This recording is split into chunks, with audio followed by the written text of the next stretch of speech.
The first time I saw her, it was through the smudged glass of my kitchen window, and I felt a jolt, like a forgotten wire had suddenly been plugged back into the wall. She was wrestling a giant cardboard box from her SUV, her dark curls escaping a messy bun, while a little girl tugged on her leg. It was a scene of pure chaos, and I knew it intimately. That was my life too.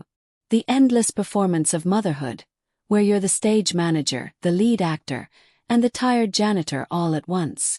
My husband, Mark, came up behind me, his hand landing on my shoulder. New neighbors. You should go be friendly, Maya. You're good at that. Be friendly. His solution for everything. He was a social creature, a collector of people who saw friendships as networks. Our entire life felt like one of his carefully curated projects. But something about this woman, this struggling, beautiful stranger, felt different. Felt real. So I went outside, the autumn air sharp in my lungs. "Hey," I called, my voice too bright. "Looks like you could use a hand." She straightened up, a flush on her cheeks. Her eyes, a stunning hazel with flecks of gold, met mine.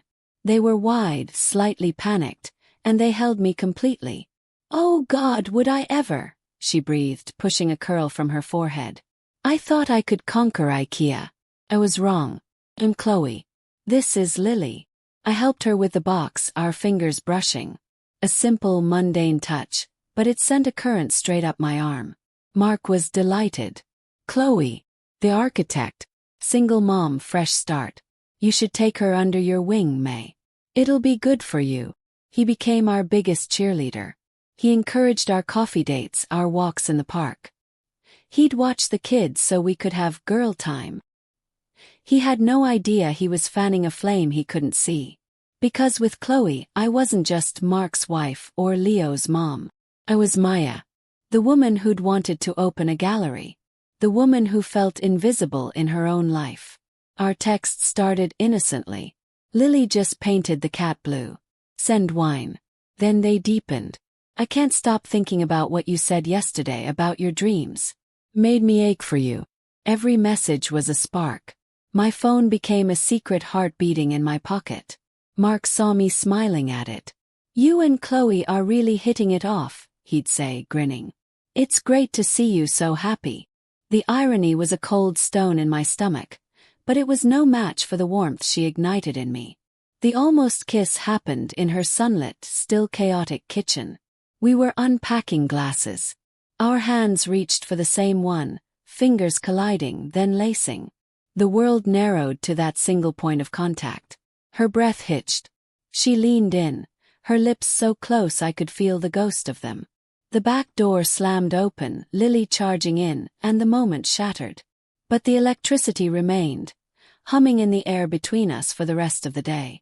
That night, after a tense dinner where I could barely look at Mark, I fled to the bathroom.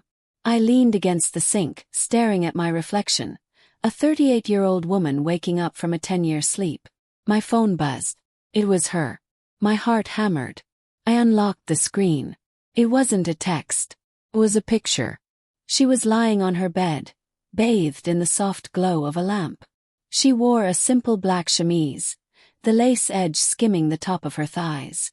Her curls were a dark halo on the pillow. Her eyes, heavy-lidded and full of a bold, unapologetic hunger, looked straight into the camera, into me. One hand rested on her stomach, fingers splayed. Below the image, the words, "I can't stop thinking about your hand in mine. I need to know what your mouth would feel like on mine." Heat, immediate and intense, flooded me. My skin tingled. This was it. The point of no return. My trembling fingers moved to reply, my entire body vibrating with a terrifying, thrilling need. The doorknob turned. "Maya, you okay in there?" Mark's voice. Panic. I fumbled, hitting the lock button. But I missed. The screen blazed brighter, the image of Chloe glowing like a beacon in the sterile light. The door pushed open. "Your headache any bet?" His eyes dropped. The concern on his face melted, replaced by confusion, then a hard, cold understanding. He saw her. He saw the text. He saw everything. Time stopped. His eyes, wide and disbelieving, lifted to mine. The cheerful husband was gone, replaced by a stranger. He didn't speak. He just stared, his silence more terrifying than any scream. The foundation of my life didn't just crack. It vaporized. And all I could think was that there was no going back. The silence in the bathroom was a physical presence, thick and suffocating. Mark's gaze was locked on mine, a silent, furious interrogation. I watched the pieces click into place in his mind. The late-night texts, the constant smiles at my phone, the newfound energy I had for errands with Chloe. His jaw was so tight I thought the bone might snap. "Mark," I whispered, my voice a ragged thread. He didn't respond. His eyes dropped back to the phone, now dark in my hand, as if he could still see the image burned onto the screen. He let out a short, sharp breath that was more of a punch than a sigh. Then, without a word, he turned and walked out, pulling the door shut with a quiet, definitive click. The sound echoed in the hollow space he left behind. I slid down the cabinet onto the cold tile floor, my legs unable to hold me. My body was a riot of sensations, the searing shame, the residual heat from Chloe's picture, the icy dread coiling in my gut. I hugged my knees to my chest, trying to steady my breathing. What had I done? An hour later, or maybe only 5 minutes, I forced myself to stand. The house was eerily quiet. Crept out. Mark was in our bedroom, the door closed. I didn't go in. I went to the guest room, the one that always smelled faintly of dust and loneliness, and lay on the stiff coverlet, staring at the ceiling. My phone, still clutched in my hand, felt like a live grenade. I typed a message to Chloe, my fingers clumsy with shock. "He knows." Mark saw. Her reply was almost instantaneous. 3 dots, then how? "Are you okay?" Picture. He walked in. I wrote back. "I'm not okay. I'm in the guest room. I'm coming over," she texted. "Well," typed frantic. "Can't. Not now." The 3 dots hovered. "I can't just leave you there alone. Tell me what to do." Had no answer. I had no script for this. I spent the night in a state of hyper-awareness, listening for any sound from behind his door. There was nothing. The silence was his weapon, and he wielded it perfectly. The morning was a minefield. I got Leo ready for school, my movements robotic. Mark emerged from our bedroom, dressed for work. He looked tired, older. He didn't look at me. He poured coffee, his back to me. "Daddy, are you mad?" Leo asked, his small voice too perceptive. "No, buddy," Mark said, his tone carefully neutral. "Just tired." He kissed Leo's head and walked out without a glance in my direction. The moment the door closed, the house felt both empty and oppressively full of his anger. I cleaned the already clean kitchen, my mind racing. What happened now? Divorce. A custody battle. The shame was a shroud around me. My phone rang. 'Twas Chloe. Answered, my voice raw. "Hello. Maya." Just my name, but it was a lifeline. "Talk to me." I sank into a chair, the words tumbling out. The silence, the cold fury, the terrifying uncertainty. "He didn't even yell," I finished, my voice breaking. "It was so much worse." "I'm so sorry," she whispered. "This is my fault." "It's not. It was both of us. I wanted it. I want it." Saying it out loud in the stark light of day was terrifying and liberating. "I don't know what to do." "You don't have to know right now," she said, her voice steady, an anchor in my chaos. "Just breathe. I'm here. Whatever happens, I'm here." When Mark came home that evening, the silence resumed. He played with Leo, helped with his bath, read him a story. He spoke to me only when necessary. His words clipped and formal. "I'll get his pajamas. The water is too hot." I was a ghost in my own home. Days bled into a week. We were roommates, co-parents orbiting the same space but existing in different, hostile universes. He slept in our room. I stayed in the guest room. We hadn't discussed it. It was just the new, painful reality. One afternoon, desperate for a reprieve, I took Leo to the park. Of course she was there. Chloe sitting on a bench, watching Lily on the swings. Our eyes met across the wood chips. The connection was immediate, a physical pull that made my chest ache. I walked over, Leo running off to join Lily. I sat beside her, not too close. We watched our children play, the picture of two friendly moms. Under the table, her pinky finger found mine, hooking around it. That tiny, secret point of contact was enough to shatter me. A tear escaped, tracing a hot path down my cheek. "I can't live like this," I whispered, not looking at her. "Then don't," she said softly, her thumb stroking my finger. "You have a choice, Maya." I looked at her then, at the fierce, beautiful hope in her eyes. I looked at my son, laughing, innocent of the fault line cracking open beneath his feet. I was trapped between a life that was a lie and a future that was terrifyingly, beautifully unknown. The choice was mine, and the weight of it was crushing. The confrontation came on a rainy Tuesday, exactly 10 days after the world ended in my bathroom. The kids were finally asleep, and the house was filled with the tense quiet that had become our new normal. I was folding laundry on the living room sofa, a mindless task to keep my hands busy, when Mark walked in and stopped in front of the television, blocking my view. "We need to talk," he said. His voice was low, controlled, but I could hear the tremor of rage beneath the surface. I put down Leo's tiny t-shirt. "Okay. I want you to end it." It wasn't a request. It was a decree. You stop seeing her. You block her number. We tell people we hit a rough patch, we go to counseling, and we fix this.